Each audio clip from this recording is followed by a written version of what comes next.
विजय सूर्यवंशी गोपाला माझा चांगला मित्र होता. तो नेहमी कंपनीविषयी माझ्याजवळ सांगत होता, परंतु कंपनीने जा 2 महिन्यापासून पगारही दिलेला नव्हता. तो कंपनीमध्ये नेहमी ओटी वगैरे करायचा, तरीसुद्धा कंपनी त्याच्यावरती त्याचा पगार वेळेवर देत नव्हती, म्हणून तो मानसिक टेन्शनमध्ये होता. रात्री तो कामावरती आला, घरी जेवण करून आला, घरच्यांना सांगून आला की मी कंपनीमध्ये कामाला जातोय, परंतु संबंधित HR डिपार्टमेंटने त्याला कामावर घेतलं नाही. त्याचा तो वैताग आला म्हणून त्याने हा पर्याय केला. त्याच्या कंपनीच्या बाजूला शेत आहे आणि त्याने तिथं ते आत्महत्या केलेली. या कंपनीच्या लोकांमुळेच, कंपनीच्या लोकांनी त्याला टॉर्चर केलं, त्याला मानसिक त्रास दिला, त्यामुळेच त्याने ही आत्महत्या केलेली. हे टोकाचे पाऊल उचललेलं आहे. तो घराचा कर्ता व्यक्ती आहे आणि जोपर्यंत गोपालला न्याय मिळत नाही तोपर्यंत या ठिकाणी प्रीत असंच राहील. आणि जोपर्यंत कंपनीचे जे संबंधित कर्मचारी त्यांना पोलीस प्रशासन अटक करत नाही तोपर्यंत सुद्धा आम्ही या ठिकाणी गोपालचं प्रीत या ठिकाणी घेऊन जाणार नाही, अशी आमची मागणी आहे. पोलीस प्रशासनाला आमची विनंती, त्यांना लवकरात लवकर अटक करा. आमचा पोलीस प्रशासनावरती पूर्ण विश्वास आहे की ते त्यांना 1 तासाच्या आतमध्ये अटक करतील. कारण आम्हाला इथे 1 तास झालेला आहे, तरी कुठलाही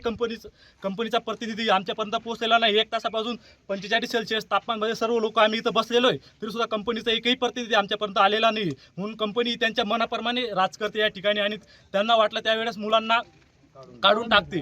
त्यामुळे या कंपनीचा पूर्णपणे अन्याय आणि आमचा भारतीय संविधानावरती आणि सोनगीर पोलीस स्टेशनवरती साहेबांवरती संपूर्ण वरती विश्वास आहे की ते 1 तासाच्या आतमध्ये त्यांना लवकरात लवकर अटक करतील आणि त्या कुटुंबाला न्याय मिळवून देतील. मी API तुषार मुरलीधर देवरे, प्रभारी Songir police station. Songir police station हद्दीमध्ये चिंचवाड गावातील त्याच्या शेतामध्ये गोपाल रवींद्र माळी याने त्याच्या शेतामध्ये फाशी घेतली होती, हँगिंग केली होती. त्या अनुषंगाने त्याची डेड बॉडी धुळे सिव्हिलला नेली होती. धुळे सिव्हिलला त्याचं पोस्टमॉर्टम झाल्यावरती त्याच्या नातेवाईकांनी सदरची बॉडी ही सोलार एक्सक्लुझिव्ह कंपनी जी आहे चिंचवाड तिथे आणली होती, कारण की तो सोलार एक्सक्लुझिव्ह कंपनीतला कर्मचारी होता. त्यांचं असं म्हणणं होतं की तो सोलार एक्सक्लुझिव्ह कंपनीमध्ये कर्मचारी होता, त्याला 3 महिन्यापासून पगार नव्हता. तसेच तो काल रात्री जेव्हा नोकरीला आला, ड्युटीला आला होता, तेव्हा त्याने आत घेतलं नाही आणि याच्याने त्याने ती आत्महत्या केलेली आहे आणि त्याने त्याच्या शेतात आत्महत्या केली होती. त्या अनुषंगाने तिथे आले होते.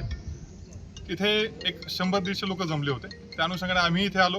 आम्ही तसेच त्याचे नातेवाईक व प्रतिष्ठित नागरिक अशाने आम्ही मिटिंग घेऊन याच्यातनं एक म्हणजे त्यांच्या जे आहे ती तडजोड केलेली आहे. त्याच्यात त्यांनी सांगितलं आहे की जो मयत इसम आहे त्याचे जे वडील आणि त्याचा भाऊ हे 2 जे आहेत त्यांना परमनंट नोकरी द्यायचं आश्वासन कंपनी दिलेलं आहे आणि या आश्वासनानंतर त्यांनी सदरचं जे प्रेत आहे ते अंत्यविधीसाठी पुढे नेलेलं आहे. चिंचवाडचा रतिलाल जिंगा पाटील माझा ग्रामपंचायत सदस्य या नात्याने या चिंचवाड गावात जेव्हापासून कंपनी चालू आहे, हो सुरळीत चालू होती. या 2-3 महिन्यापासून HR डिपार्टमेंट असो काही त्या SO असो यांनी मला चॅलेंज दिलं, सांगितलं, मला स्वतःला चॅलेंज दिलेलं आहे की 6 महिन्यामध्ये तुमच्या गावाचा मी एक पोरगाही राहू देणार नाही. होते गलती, मान्य, माणूस हा चुकीचा पुतळा आहे, झाली असेल गलती, यांनी थोडीही गलती केली की 2 महिना डिचुकायचा.